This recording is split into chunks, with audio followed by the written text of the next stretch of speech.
প্রিয় গণিত যোদ্ধারা, আজকে যে প্রশ্নটা সলভ করব, নিচের প্রশ্নবোধক চিহ্নে কি বসবে? এই প্রশ্নটা একটা নির্দিষ্ট প্যাটার্নে আমাদের তৈরি প্রশ্নটা। তাহলে এই প্রশ্নটা আমাদের যেভাবে সলভ করব, প্রথমে আমরা সংখ্যা দুইটা গুণ করে ফেলবো। সংখ্যা দুইটা গুণ করে ফেলবো।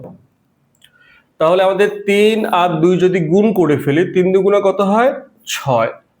এখন এই 36 যদি আমরা মিলাতে চাই, তাহলে আমরা কি করবো? আমরা 6কে আরেকটা 6 দ্বারা গুণ করলে কত হবে? 36। তার মানে 6 এর বর্গ 36। ঠিক আছে, ঠিক সেম কাজটাই আমরা এখানে করব। 5 আর 5 গুণ করলে কত হবে? 25।